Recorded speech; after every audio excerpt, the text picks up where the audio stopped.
दोस्तों, आपको रोहन क्लास में आपका स्वागत है। ये आरआरबी एलपी टेक्नीशियन 2018 के जो सीबीटी 1 में पूछा गया फर्स्ट शिफ्ट में कब के है 10 तारीख 8वां महीना 2018 के फर्स्ट शिफ्ट में क्वेश्चन जिसको में हम साइंस करवाएंगे, जो लगभग 20 क्वेश्चन पूछा गया था और जीके साथ में करवाएंगे और डिटेल सोल्यूशन के साथ चलते हैं। पहला क्वेश्चन स्टार्ट करते हैं। देखिएगा, पहला क्वेश्चन है, बोल रहा है कि जब किसी संकुचित स्लिकी को छोड़ा जाए तो स्थित ऊर्जा को किस ऊर्जा में परिवर्तित हो जाएगी। मतलब मान लीजिए कोई एक का है स्प्रिंग है, उसको दबा दिया गया और उसको छोड़ देंगे तो उसको भी यानी वेग से कोई परिवर्तन हो जाएगा। तो आप जानते हैं कि 1/2 mv² होती है, यानी किसका, गतिज ऊर्जा के। तो किस में परिवर्तन हो जाएगा, गतिज ऊर्जा में। किसमें, गतिज ऊर्जा में। ऑप्शन नंबर कौन हो जाएगा, डी हो जाएगा, डी हो जाएगा। चलिएगा और इसका डिस्कशन और देते हैं। देखिए, यांत्रिक ऊर्जा किसे कहते हैं, तो स्थित ऊर्जा को यानी पोटेंशियल एनर्जी को प्लस काइनेटिक ऊर्जा माने गतिज ऊर्जा के योग को हम यांत्रिक ऊर्जा कहते हैं। रासायनिक ऊर्जा को जी ये हो गया विद्युत यानी बैटरिक होती है जो शुष्क सेल, वो रासायनिक ऊर्जा को विद्युत ऊर्जा में परिवर्तन करता है। किसमें, विद्युत ऊर्जा में परिवर्तन करता है। उष्मीय ऊर्जा ये घर्षण से भी उत्पन्न होती है, घर्षण होती है तो उष्मीय ऊर्जा उत्पन्न होती है। चलिएगा नेक्स्ट क्वेश्चन देखिएगा, रासायनिक गुणों में से मेंडलीव ने कौन सा तत्व द्वारा बनाए गए यौगिक पर ध्यान केंद्रित किया था। किसको पर ध्यान केंद्रित किया था मेंडलीव ने, ये हाइड्रोजन और ऑक्सीजन पर किया था। और इसने ही हाइड्रोजन को अस्थायी जगह नहीं दिया था, क्योंकि अस्थायी जगह नहीं दिया था क्योंकि द्रव्यमान के अनुसार इसका 3 गो परमाणु समस्थानिक होती है, H1 H2 और H3, ड्यूटेरियम, प्लूटोनियम और ट्राइटेनियम होती थी। इस चलते दिक्कत हो रहा था और इसने ध्यान किसको पर केंद्रित किया था, हाइड्रोजन और ऑक्सीजन पर। और इसको समय 63 तत्व था, 63 तत्व की खोज हो चुकी थी। और इसने ही पहले परमाणु भार पर आवर्त सारणी पहला बनाया था। इसने परमाणु भार पर किसने बनाया था, आवर्त सारणी बनाया था मेंडलीव ने, लेकिन आधुनिक कहेगा तो मोसले ने बनाया था। चलते हैं नेक्स्ट क्वेश्चन, 2 के बाद देखिएगा 9 नंबर देखिएगा। 9 नंबर बोल रहा है कि इस देखिएगा, पहला करंट है 2018 के है, लेकिन आपको हम बता दें, इसको मैं थोड़ा सा आप समझिएगा। भारतीय एथलीट नीरज चोपड़ा ने विश्व एथलीट चैंपियन में स्वर्ण पदक जीतने वाली प्रथम भारतीय विजेता बनकर इतिहास रचे। उसने खेले थे कौन से, ये नीरज चोपड़ा किससे संबंधित है, भाला फेंक से जो भारतीय विजेता प्रथम एथलीट में स्वर्ण पदक पाने वाला। और इन्हीं के दिवस पर 7 अगस्त को भाला फेंक दिवस मनाते हैं। कौन, भाला फेंक दिवस इन्हीं पर याद में मनाते हैं, इसको भी याद रखिएगा। चलेगा नेक्स्ट क्वेश्चन, 9 के बाद देखिएगा 15 नंबर देखिएगा। 15 एक साइंस बहुत अच्छी क्वेश्चन, इसको जुगाड़ से समझिएगा। देखिएगा, बोल रहा है जब प्रकाश की एक किरण संघन माध्यम से विरल माध्यम में यात्रा करती है तो यह किस दिशा में घूमती है यानी मुड़ती है। तो देखिएगा, ये संघन है। संघन मतलब क्या होता है, मतलब घन्ना हो जाएगा। जैसे पेड़ है तो संघन जंगल हो गया, ये घन्ना हो गया। और विरल किसको बोलेंगे, माने एक का गो रहेगा, मतलब कम रहेगा पेड़ पौधा। तो आप ही बताइए, आप संघन से विरल में जाएंगे तो क्या हो जाएगा, संघन में जा रहा था तो गते गते जाएंगे, और जब विरल में मतलब जहाँ जंगल न रहेगा तो दूर यानी तेजी से भागेंगे। और संघल से विरल में जाएगा तो बीग देगा मतलब दूर हटेगा। अभिलंब से दूर बीग देगा यानी दूर हटेगा। तो कौन सा हो जाएगा बता दीजिए। यानी जब संघन से विरल में जाएगा तो अभिलंब से दूर और गति बढ़ जाएगा। आप ही संघल जंगल में जाइएगा, फिर सांप मिलेगा तो आप दौड़ने लगेगा। इस चलते गति बढ़ जाएगा और अभिलंब से दूर हो जाएगा। ऑप्शन नंबर सी हो जाएगा। चलिएगा देखिएगा, यहाँ पर देखिएगा, ये 2016 के क्वेश्चन पूछा था और कब के है ये 2018 में पूछा गया क्वेश्चन पूछा गया, लेकिन 2016 के करंट पूछा। अब इसको हम 2021 के अनुसार देख लेते हैं, 2021 में हुआ है। तब जानते हैं कि टोक्यो ओलंपिक जो हुआ है, टोक्यो ओलंपिक कब हुआ है 2021 में, और 2024 में, जो 2020 में होना था 2021 में हुआ, और 24 में कहाँ हो जाएगा, 24 में पेरिस में होगा, पेरिस फ्रांस में होगा। 2028 में कहाँ होगा, 2028 में लॉस एंजिल्स में होगा, लॉस एंजिल्स अमेरिका में होगा। 2032 में कहाँ होगा, ये टोक्यो में होगा, यानी जापान में फिर से होगा। इसी तरह अभी पूछ रहा है किसको, 2016 में हुआ था जिसका ध्वजवाहक कौन था। अभी हाल ही में कौन हो गया है, अभी टोक्यो ओलंपिक हुआ है, टोक्यो ओलंपिक 2021 में, उसका ध्वजवाहक कौन है, मनप्रीत सिंह और MC मैरी कॉम है। ये दोनों ध्वजवाहक हैं 2021 के। और समापन कौन है, बजरंग पूर्णिमा है। और अरे इस शुभंकर कौन है, मिराई तोबा, शुभंकर भी पूछेगा तो शुभंकर कौन है, मिराई तोबा है। चलिएगा नेक्स्ट क्वेश्चन। इसके से अभी तत्काल में इतने क्वेश्चन ही बनेगी। 17 नंबर देखिएगा, निम्नलिखित में से कौन सी धातु को चाकू से काटा जा सकता है। आप ही बताइए चाकू से किसको काट सकते हैं। फर्स्ट ग्रुप को पूरा कर दें, हलीना के रब से फरियाद, यानी फर्स्ट पूरा को काट सकते हैं हाइड्रोजन को छोड़ के। Lithium, sodium, potassium, rubidium, caesium, francium, यानी कौन हो जाएगा, इसको ऑप्शन देख लीजिए कौन है, सोडियम है, सोडियम हो जाएगा, यानी फर्स्ट एक के सोडियम है, इसको चाकू से काट सकते हैं। चलिएगा नेक्स्ट क्वेश्चन। अब देख लीजिएगा 18 के बाद 19 नंबर देखिए, हीलियम को छोड़कर अन्य सभी नोबल गैसों में बाहरी सेल में कितने इलेक्ट्रॉन होते हैं, कितने होते हैं, 8 होते हैं। आप जानते हैं कि हीलियम के कक्षा में लास्ट में 2 है, बाकी सब में कितने हैं, सभी में अक्रिय गैस, जिसको निष्क्रिय गैस भी कहते हैं। आप ही बताइए 1 2 3 4 5 6 7 8, एक मतलब ये 3 गो होगा जिसका संयोजकता वो धातु होगा, और ये 4 होगा से उप धातु होगा, और उधर 3 गो होगा से अधातु, और ये 8 होगा से अक्रिय। अधातु तो हुआ लेकिन अक्रिय गैस होगा जिसको 8 होगा। लेकिन अपवाद में कौन है, हीलियम जिसकी परमाणु संख्या 2 होती है और परमाणु द्रव्यमान 4 होती है। चलिएगा नेक्स्ट क्वेश्चन 19 के बाद 20 नंबर देखिएगा। 20 नंबर देखिएगा, बोल रहा है व्यवस्थित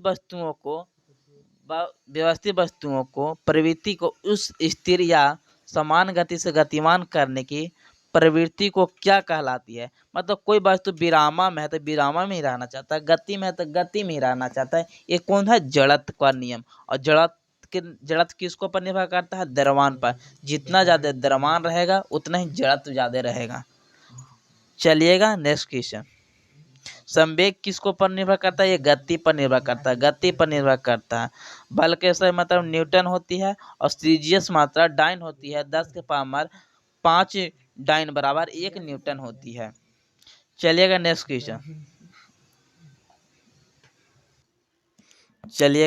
क्वेश्चन, अब देखिएगा, बोल रहा है 22 नंबर बोल रहा है कि खाद्य पदार्थ में ऑक्सीकरण होने से रोकने के लिए कौन सी गैस भरते हैं। आप जानते हैं कि चिप्स आप लेते होंगे, या मतलब जो 5 रुपया में जो खाने वाला कोई चीज पदार्थ हो, उसको बचाने के लिए, दुर्गंधित होने के लिए हम लोग नाइट्रोजन का प्रयोग करते हैं। नाइट्रोजन के, क्लोरीन के बात करें सबसे ज़्यादा इलेक्ट्रॉन बंधुकता होती है। इलेक्ट्रॉन बंधुकता सबसे ज़्यादा किसका होता है, क्लोरीन के, लेकिन विद्युत ऋणात्मक सबसे ज़्यादा फ्लोरीन होती है। चलिएगा नेक्स्ट क्वेश्चन देखिएगा। उसके बाद देखिएगा 25 नंबर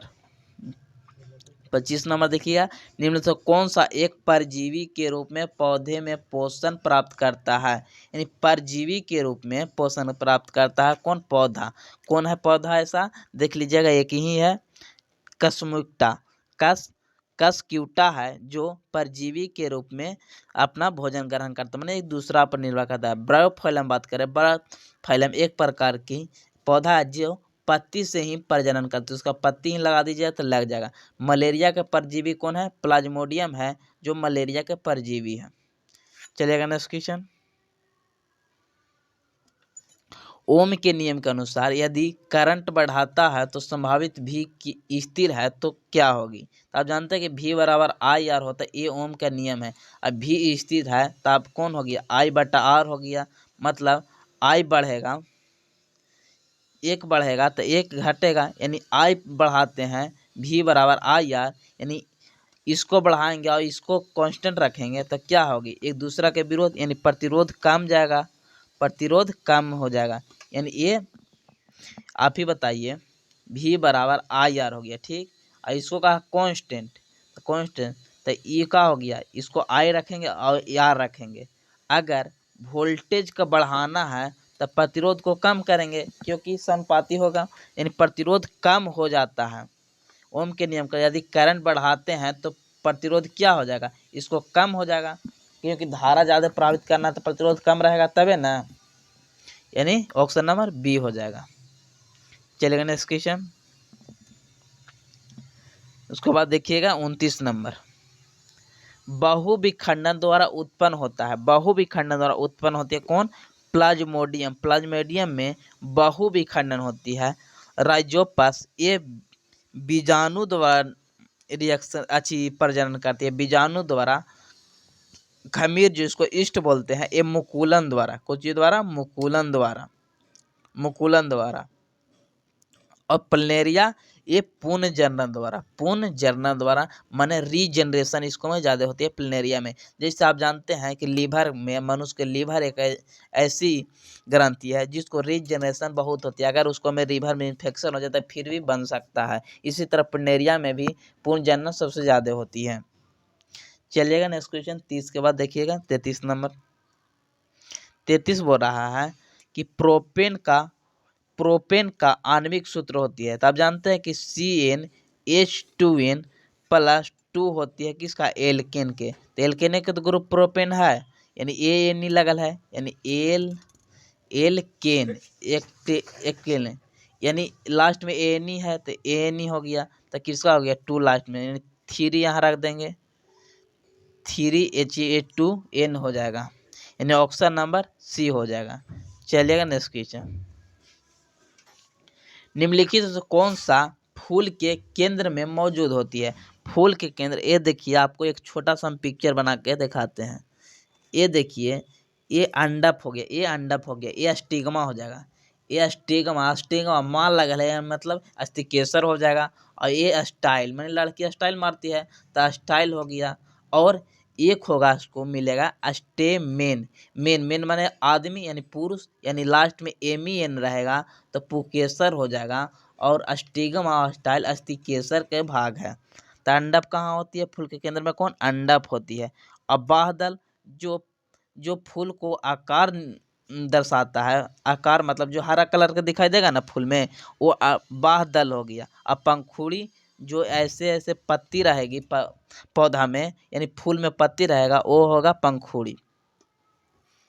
और पुकेसर स्टिमेन, यानी मेन लगल है तो पुरुष का पुरुष भाग इसका हो गया फूल के। और यही स्टिग्मा रहता तो स्त्रीलिंग हो जाता। चलिएगा नेक्स्ट क्वेश्चन। नेक्स्ट क्वेश्चन देखिएगा 34 नंबर के बाद 39 नंबर देखिएगा, 39 नंबर देखिएगा।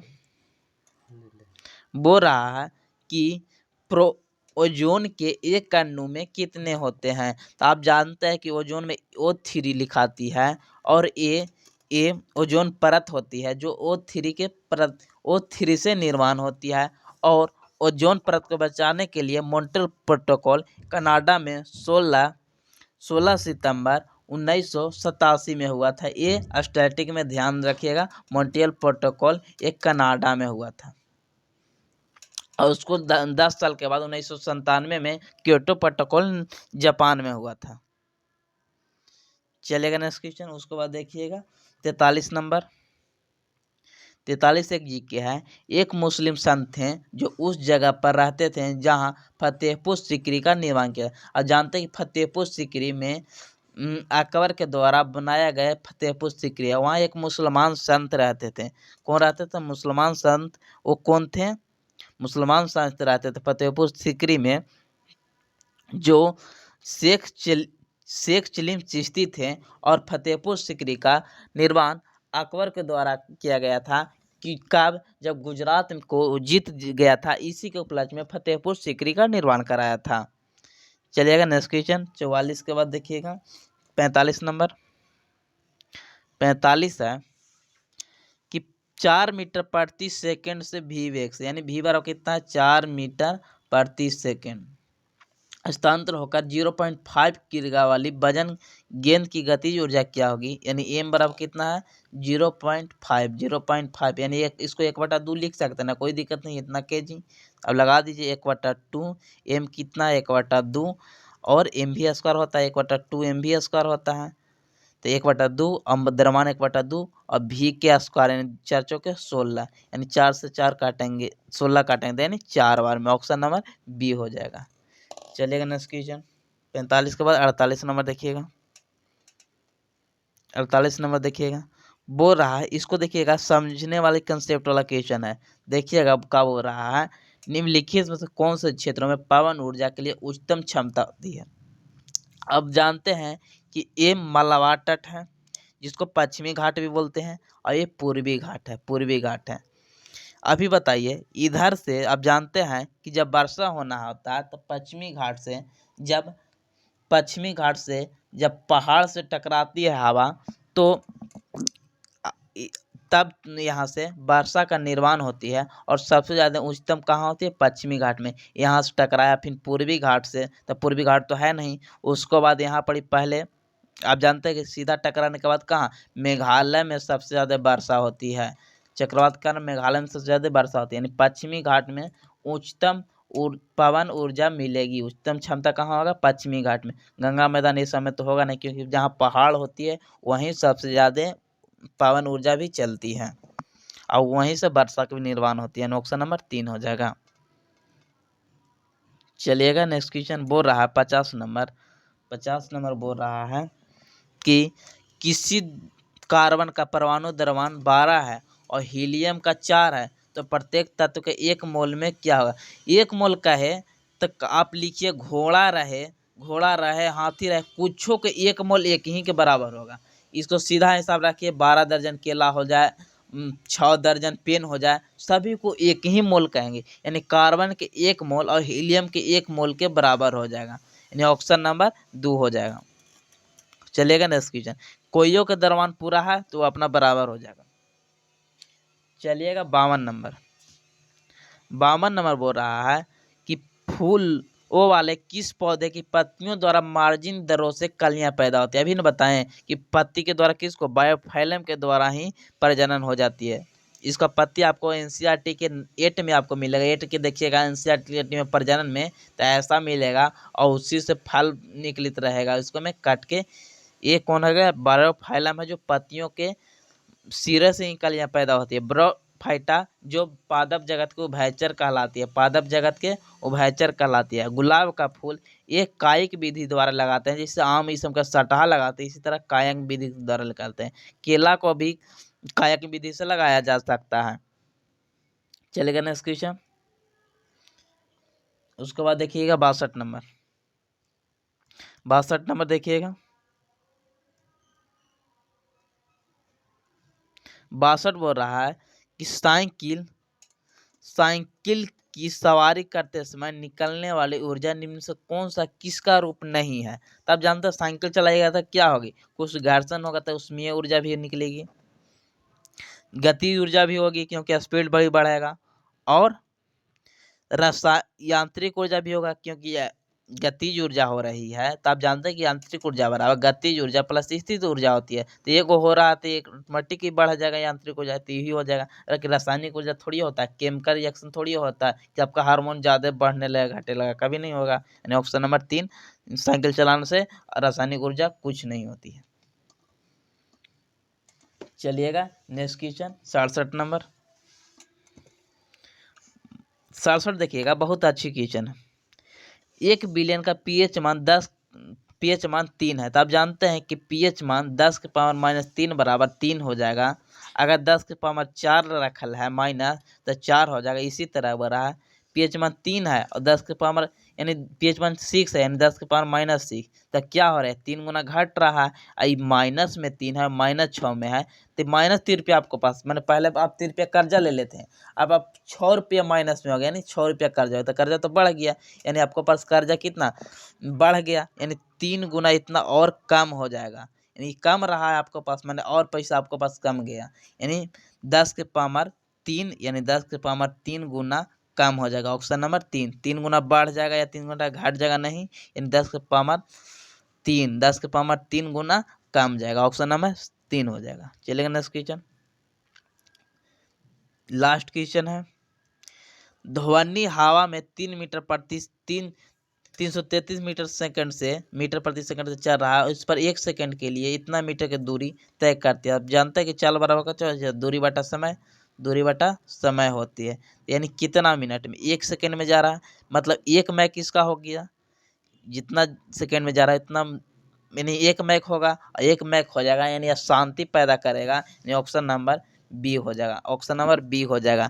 जानते हैं कि 1 मैक होता है तो हाइपरसोनिक कहा जाता है, सोनिक कहा जाता है, और जब 1 से हो ज़्यादा होता है उसका हाइपरसोनिक होता है। तो 1 के 1 बराबर जितना स्रोत है, जितना ध्वनि की हवा, ध्वनि के भी चाल है, तो इसका बराबर हो जाएगा, यानी शांति पैदा करेगी, मतलब सबसे ज़्यादा आवाज़ देगा। जय हिंद, जय भारत। उम्मीद किया हूँ कि अच्छा लगा। आप सब्सक्राइब कीजिए, लाइक कीजिए और शेयर कीजिए, और बताइएगा कमेंट में कैसा लगा।